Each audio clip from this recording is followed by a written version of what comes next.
Innal hamdalillah nahmaduhu wa nasta'inuhu wa nastaghfiruh wa na'udzu billahi min syururi anfusina wa sayyiati a'malina may yahdihillahu fala mudhillalah wa may yudlilhu fala hadiyalah. Asyhadu an la ilaha illallah wa asyhadu anna Muhammadan abduhu wa rasuluhu alladzi la nabiyya ba'dah, amma ba'du. Puji dan syukur mari kita panjatkan kehadirat Allah Subhanahu wa ta'ala, yang mana atas karunia-Nya hingga saat ini kita masih diberi kesehatan oleh-Nya. Akhwat billah rahimakumullah, sedikit akan saya sampaikan tafsir mengenai Al-Quran surat Al-Baqarah ayat 172. A'udzu billahi minasyaitonir rajim. Ya ayyuhalladzina amanu kulu min thayyibati ma razaqnakum washkuru lillahi in kuntum iyyahu ta'budun. Yang artinya, hai orang-orang yang beriman, makanlah yang baik-baik apa yang kami rezekikan kepada kamu, dan bersyukurlah kepada Allah jika hanya kepadanya kamu beribadah.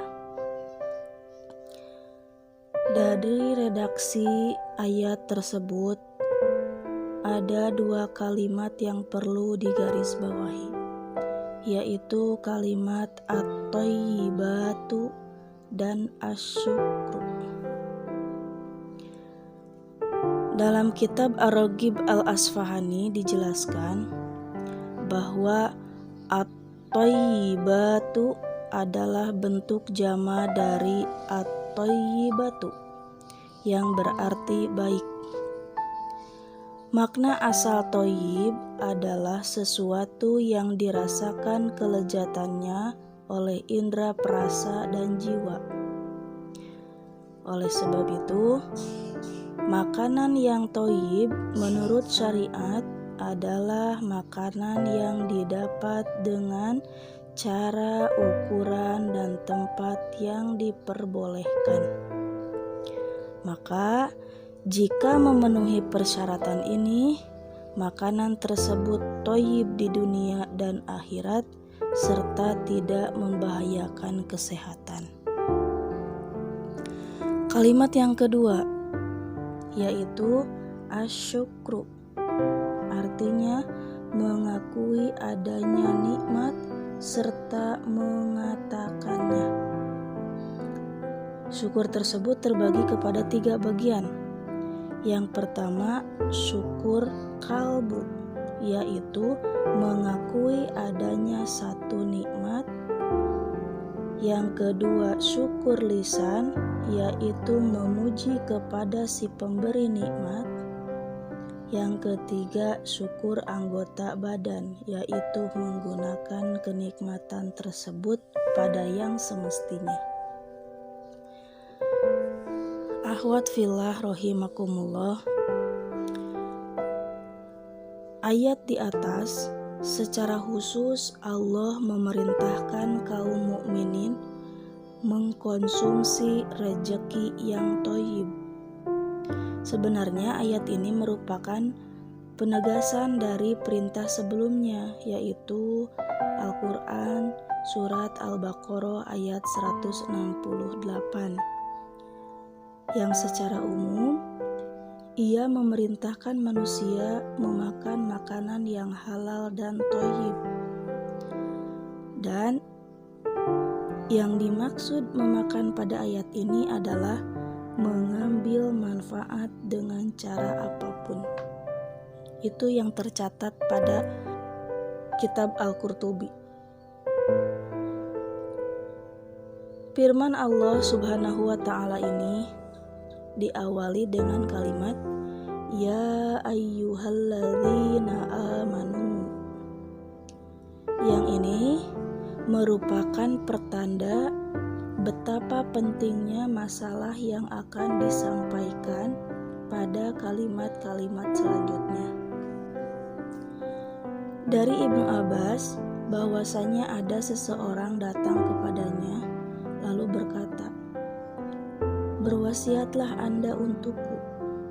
Ibnu Abbas berkata, "Apabila mendengar Allah berfirman, Ya ayyuhalladzina amanu, maka pusatkanlah pendengaranmu kepadanya, karena ada sebaik-baik perkara yang Allah perintahkan atau sejelek-jelek perkara yang dilarangnya."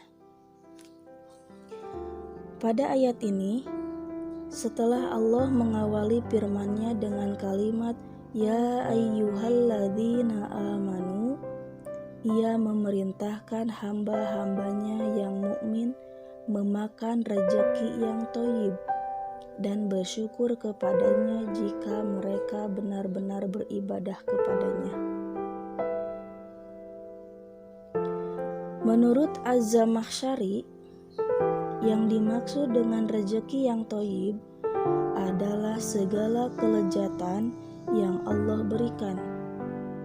Karena setiap yang Allah rezekikan hanyalah dari sesuatu yang halal.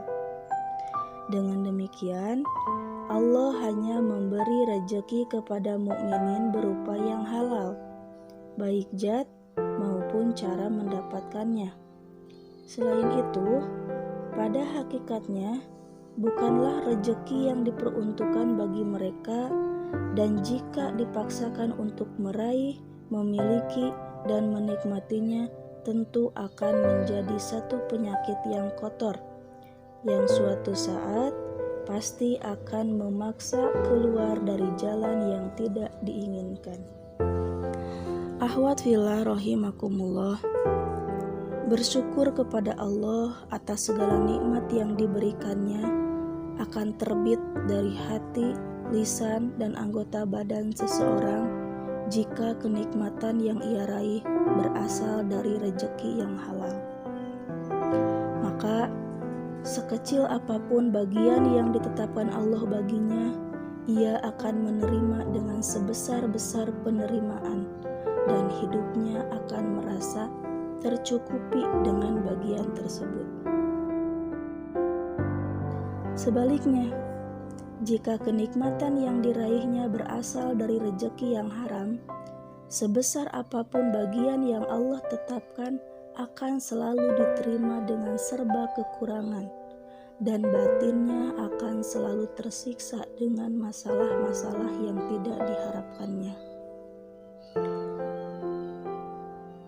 Juga ayat di atas itu mengisyaratkan adanya satu hubungan yang sangat erat antara diterima tidaknya ibadah kepada Allah dengan rezeki yang digunakan oleh seseorang. Menggunakan rezeki halal merupakan salah satu penyebab diterimanya doa dan ibadah. Maka sebaliknya, menggunakan rezeki haram merupakan penghalang diterimanya doa dan ibadah. Nabi Shallallahu Alaihi Wasallam bersabda, "Wahai manusia, sesungguhnya Allah itu thayyib, maha baik. Ia tidak akan menerima sesuatu kecuali yang thayyib pula. Dan sesungguhnya Allah memerintah orang mukmin dengan apa yang diperintahkannya kepada para rasulnya. Ia berfirman, Hai para rasul, makanlah dari yang baik-baik dan beramal solehlah, karena sesungguhnya aku mengetahui apa yang kamu kerjakan." Serta Allah juga berfirman dalam surat yang lain, "Hai orang-orang yang beriman, makanlah yang baik yang kami rezekikan kepadamu, dan bersyukurlah kepada Allah jika hanya kepadanya kamu beribadah." Kemudian Rasul menceritakan seseorang yang sedang dalam perjalanan jauh, badannya penuh dengan debu, ia menadahkan kedua tangannya ke langit sambil berdoa, "Ya Robi, ya Robi." Sedangkan makanannya dari yang haram, minumannya dari yang haram, dan badannya pun tumbuh dari barang yang haram, maka bagaimana mungkin doanya itu akan dikabulkan? Pada riwayat lain, Ibnu Abbas juga menceritakan bahwa Sa'ad bin Abi Waqqas pernah meminta kepada Nabi, "Ya Rasulullah, berdoalah kamu kepada Allah supaya ia menjadikanku orang yang selalu dikabulkan bila berdoa." Rasulullah bersabda, "Ya Sa'ad, bersihkanlah makananmu, pasti engkau menjadi orang yang selalu dikabulkan doanya."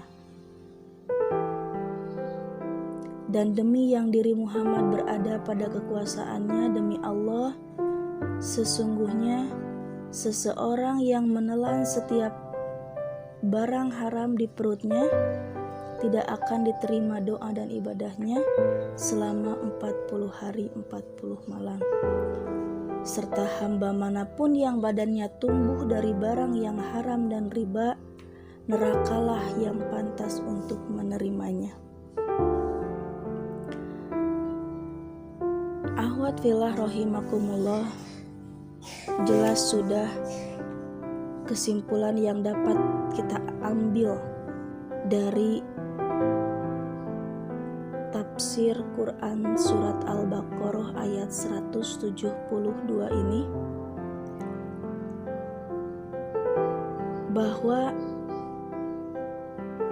betapa sangat menentukannya, toyib tidaknya rejeki yang kita gunakan terhadap diterima tidaknya doa yang kita panjatkan dan ibadah yang kita kerjakan. Sekian yang bisa saya sampaikan. Mudah-mudahan ada guna dan manfaatnya. Ditutup saja dengan doa. Billahi taufiq wa hidayah.